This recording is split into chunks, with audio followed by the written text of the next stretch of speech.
अस्सलाम वालेकुम। उम्मीद करता हूँ सब खैरियत से होंगे। आज 24 नवंबर है और आज का दिन मुख्तस था धरने के लिए, एहतजाज के लिए पीटीआई की क़यादत की तरफ से। और गवर्नमेंट ने 3 दिन पहले ही जो शहर इस्लामाबाद उसको बंद कर दिया था। आज भी पूरा शहर इस्लामाबाद, रावलपिंडी चारों तरफ से बंद है और जो मकामी लोग हैं पिंडी इस्लामाबाद के, उनको बहुत ज़्यादा मुश्किलात हो रही हैं मूवमेंट करने में। खैर अच्छा, इसमें अब ये हुआ है कि पहले जो हुकूमत थी या एजेंसियाँ थी वो ये समझ रही थी कि जो काफ़िले हैं, जो लोग हैं, वो पहुंचना शुरू हो जाएंगे 24 की सुबह या 24 की शाम को। लेकिन जो मेरी अभी स्टडी है, जो मेरी रीडिंग है या जो प्लानिंग पीटीआई करके बैठी है, वो ये है कि ये 25 से 26 तक पहुंचेंगे। जी हाँ, ये 3 दिन 2 दिन 3 दिन और लेंगे इस्लामाबाद तक पहुंचने में। और ये बेसिकली इनकी जो अभी प्लानिंग है वो ये है कि हुकूमत को थकाना है, फ़ौरन पहुंच के या फ़ौरन हल्ला गुल्ला करके इन चीज़ों को खुद नहीं थकना, हुकूमत को थकाना है। तो मेरी जो भी रीडिंग भी है और जो इनकी प्लानिंग भी है वो यही है कि 25 या 26 की रात को ये इस्लामाबाद पहुँचें, डी चौक पहुँचें। अब जो हुकूमत थी वो जुमे से एंगेज है। जुमे से उन्होंने जो फोर्सेस हैं उनको अपना डिप्लॉय किया हुआ है। और अब आगे 3 या 4 दिन अगर और ये चीज़ें लंबी होती हैं तो बहुत मुश्किल हो जाएगी हुकूमत के लिए, इस्टेब्लिशमेंट के लिए चीज़ों को लॉन्गर ऑन करने के लिए। तो मेरे ख्याल में जो हुकूमत है उसके लिए मुश्किलात बढ़ना शुरू हो जाएंगी।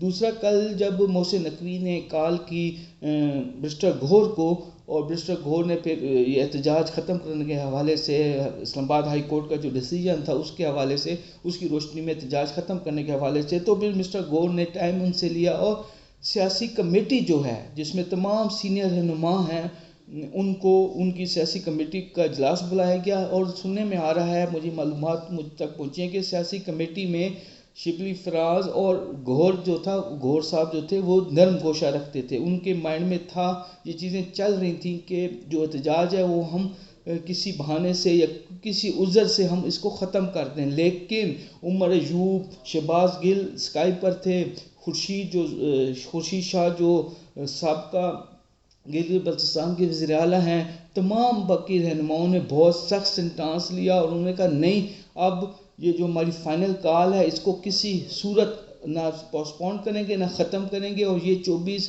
नवंबर को ही होगी। तो इवन दैन उन्होंने इस चीज़ की भी मुखालफत की कि इमरान खान के पास दोबारा जाया जाए।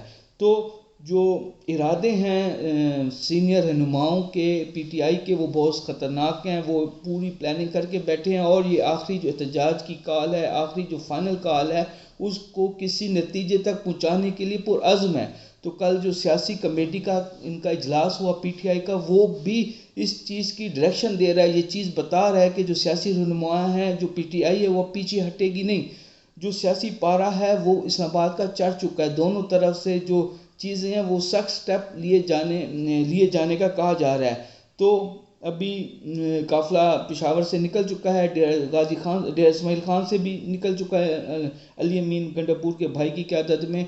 और अच्छा, एक और चीज़ इसमें है, जो लाहौर वाला काफ़िला है उस पर अब पीटीआई ने स्ट्रेटजी चेंज किया है। उन्होंने कहा कि अगर लाहौर क्रॉस हम ना कर सके, बाबू साबू इंटरचेंज अगर हम क्रॉस ना कर सके, तो उन्होंने कुछ मकामात बताए हैं अपनी आवाम को कि हम वहाँ पे धरना दे देंगे। तो मरियम बीबी के लिए भी मुश्किलात पैदा होंगी, तो पंजाब की हुकूमत के लिए भी मुश्किलात पैदा होना शुरू हो जाएंगी। तो मेरे ख्याल में इस एहतजाजी जो कॉल है, जो दोनों के लिए डू और डाई है, इस्टेब्लिशमेंट के लिए भी और पीटीआई के लिए भी, ये एहतजाजी कॉल डू और डाई है।